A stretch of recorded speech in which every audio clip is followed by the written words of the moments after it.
E você acrescentou de que os arquivos também oficiais não foram entregues sobre a morte. Então eu queria saber qual é o transtorno disso até hoje na vida da família e nesse histórico que, assim, não acabou, né? É um crime que praticamente não tem final, porque não se conclui.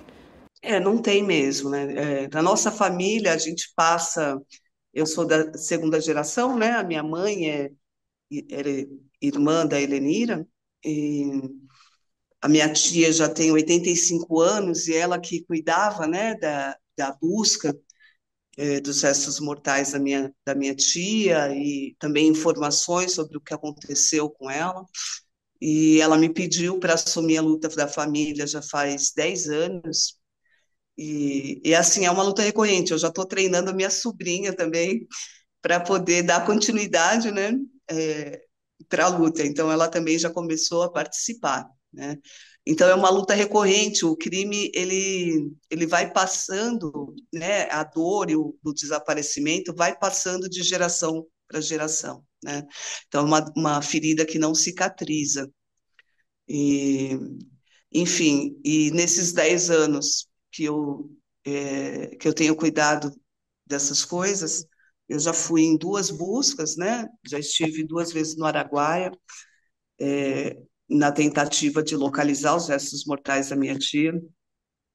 Participo também, né, da coalizão por Memória, Verdade e Justiça, dos filhos e netos por Memória, Verdade e Justiça, da Comissão de Familiares, né, de mortos e desaparecidos políticos, que é uma luta feminina, né? A maioria, assim, dos participantes são mulheres, e são mulheres como eu, né, que pegaram o bastão das suas mães. Por exemplo, no caso da guerrilha do Araguaia, a minha família entrou com uma ação na primeira vara federal e na Corte Interamericana de Direitos Humanos. Recentemente, eu fiz a substituição, né, dos peticionários da ação, e eu fiquei muito marcada de ver que todas as pessoas faleceram, sabe? Que as mães morreram sem ter notícia, sem saber aonde os seus filhos estavam. Então, você entende? É uma dor permanente, que não cessa, fica um buraco na vida da gente. E Marta, como é herdar essa luta e esse peso também, né? Porque você herda uma responsabilidade muito grande de arranjar, de encontrar resposta a algo que familiares já partiram. Eu acho que a matéria ela vai focar nisso. É uma segunda geração já em busca de respostas, porque a primeira geração, infelizmente, às vezes já está partindo, já está com idade mais avançada e não tá conseguindo mais estar à frente.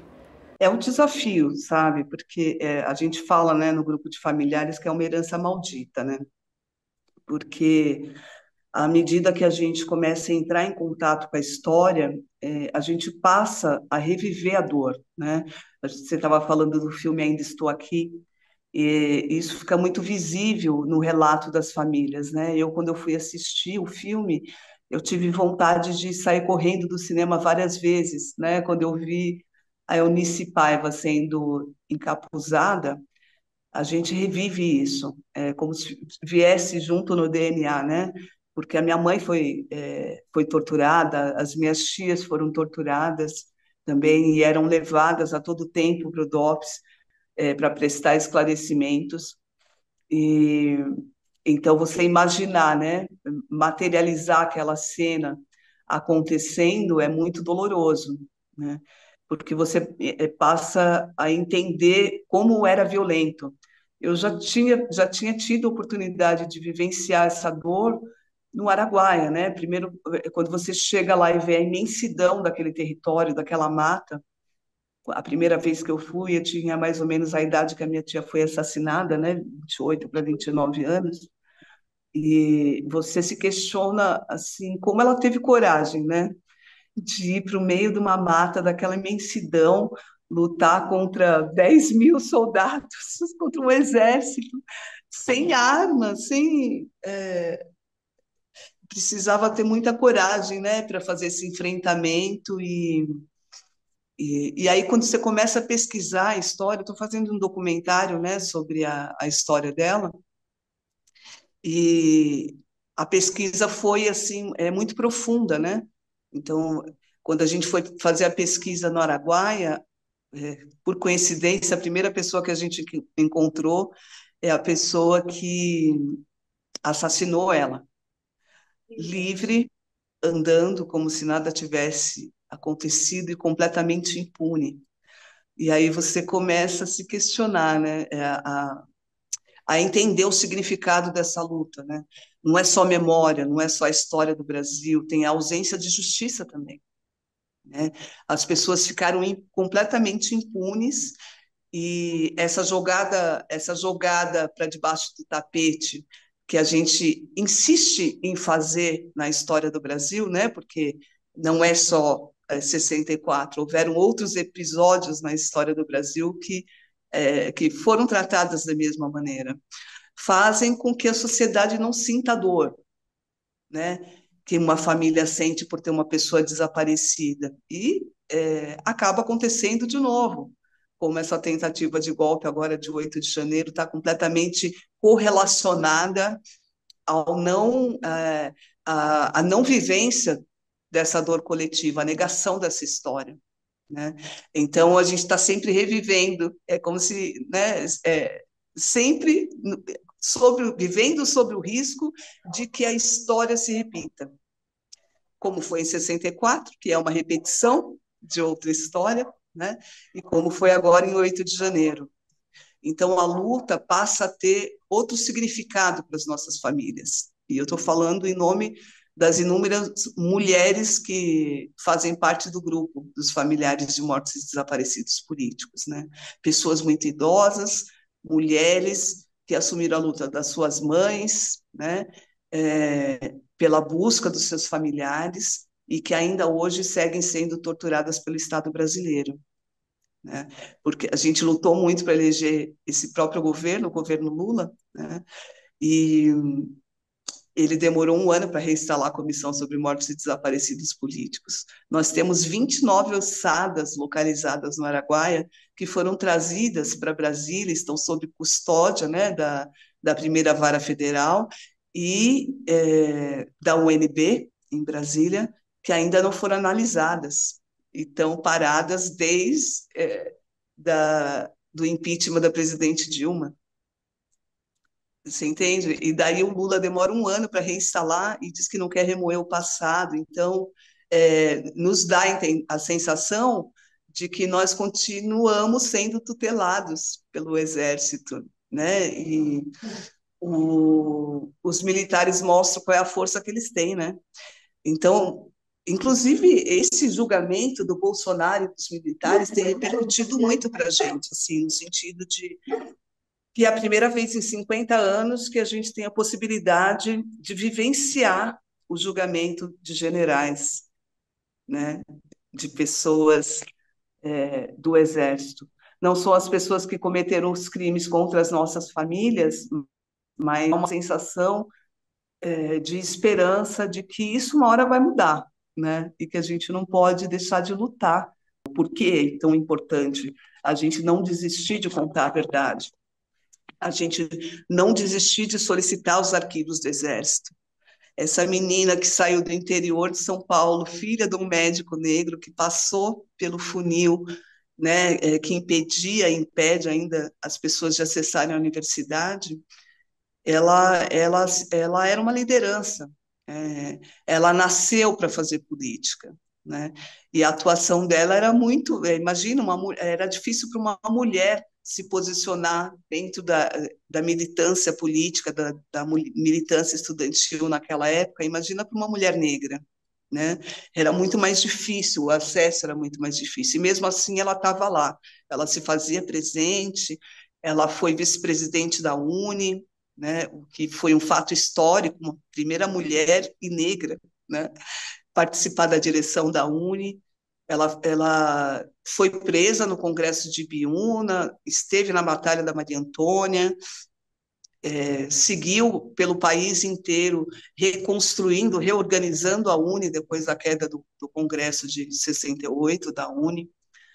E ela tinha duas opções naquela época. Hoje eu consigo entender isso, né? Ou ela ia para fora do país, e ela tinha essa possibilidade, porque a minha família conseguiu, né, a possibilidade dela sair do país, ou, é, ou ela ia para a guerrilha, né? Porque ela estava na clandestinidade. Então, ser presa não era uma opção, porque se ela fosse presa, ela seria assassinada. Ela foi presa no Congresso de Biúna, foi barbaramente torturada, foi estuprada, foi violentada dentro pelo Fleury, né? E foi para Araguaia. E no Araguaia ela construiu uma história, né? Ela ficou 2 anos no Araguaia. Então a memória dela no Araguaia é viva. A primeira expedição que eu fui para Araguaia, as pessoas vinham me procurar de madrugada, sabe, as pessoas da região, para me conhecer, para me abraçar e para falar, né? Quem era a Fátima, né? O codinome que ela usava no Araguaia. Então, ela ajudava a fazer parto, ela dava aula, né, para as crianças. Eles fizeram um trabalho social incrível naquele território, que continuou sendo perseguido pelos militares, né? É É, estratégia militar, né? É desumanizar a pessoa, né? desumanizar, Para que ela não exatamente. tenha valor. Exatamente, E, de na para ela verdade, não é visão. isso. A Isso é Helenira muito era uma complicado. intelectual incrível, uma pessoa que tinha o poder de síntese, de pensamento. Ela foi muito bem formada em casa, né? Meu avô era uma. Desculpa, passou uma moto aqui. Meu avô era. Ele já era comunista, né? Ele já saiu da Bahia comunista, né? E recebia comunista, ele falava que não era comunista, né? Porque Era ele humanista. também foi perseguido, ele se declarava humanista, né? Ele se candidatou a vereador, foi eleito e o mandato dele foi cassado a primeira vez que o PCdoB entrou na Tanto foi. clandestinidade. Era, era, Então, era ditadura ainda ou era Vargas na época que ele foi caçado? Vargas. É porque é o que falou, o tempo se repete, né? Infelizmente, não são punidos e se repetem. na era Vargas, a candidatura dele foi cassada, né? Então, a gente já tinha esse histórico na família, né? E, e parece que vai passando de geração para geração, porque eu, na minha família, sou essa pessoa, né, que trouxe essa veia para a política, né, para as ações sociais, enfim. E a Helenira carregou também, né, esse lado do meu avô. E ela era uma pessoa incrível, muito bem formada, muito bem educada, é, com a fala potente, né, que se fazia presente. Inclusive, tem umas cenas agora que eu vi da Batalha da Maria Antônia que retrata isso. Depois, se você puder ver, dá uma olhada, que tem uma parte que eles tem uma personagem que representa a Helenira, né, com um nome fictício, mas que é minha tia, né? E mostra um pouco dela nessa atuação, sabe, no movimento estudantil, e ela atuando. E tem uma foto muito significativa que eu gosto muito, que tem uma mesa só de homens, tá? O Zé Dirceu de costas, e ela apontando para eles, né? Então, aquela é a Helenira, né? Uma pessoa que inspirou muitas outras mulheres na universidade e que segue inspirando essa juventude até hoje. Tem 2.000 Heleniras batizadas em homenagem a ela Lá no Araguaia ou no Brasil todo? no Brasil todo. Inclusive, a filha do Chico Mendes chama Helenira, né? E a gente, na pesquisa do filme, a gente conversou com algumas heleniras para entender como é que é isso para elas, né? Porque primeiro, numa chamada na escola, você odeia, né? Porque helenira, ninguém entende, tem que repetir 3 vezes, e é aquele nome que vira chacota e tal, e daí quando a pessoa se dá conta de quem é helenira, ela acaba assumindo uma responsabilidade de fazer jus ao nome e todas desenvolvem alguma atividade social por conta do nome que carregam. Eu achei isso muito interessante na pesquisa do filme. Eu queria entender o que desse legado, que você falou que tá já preparando a sua sobrinha também para exercer. você acha que essa luta não acaba na sua geração, ela vai perpetuar. E o que é esse legado? De seguir com isso. Qual é a importância da gente lembrar que dia 31 de março, dia 1º de abril, houve um golpe no Brasil e que esse golpe matou e desapareceu com várias pessoas que eram jovens, que estavam lutando por um país que perseguiu e que colocou essas pessoas na clandestinidade. Qual é a importância disso e por que essa luta não acabou e não tem data para acabar por enquanto, infelizmente? Olha, da mesma maneira que na época do Holocausto, tudo que aconteceu lá foi muito divulgado para que a sociedade sentisse aquele apelo de dor, que conhecesse a história, se envergonhasse da história, e para que não houvesse uma repetição, é o que falta para a gente, enquanto sociedade no Brasil, para que a gente possa se tornar melhor. É a nossa história, é a história do Brasil. Né? São a vida de muitas famílias, a vida de muitas pessoas, e a gente precisa contar essa história, essa dor precisa ser sentida pela sociedade para que a gente se torne pessoas melhores, entendeu? Então, essa história nunca vai acabar enquanto a história não for realmente contada.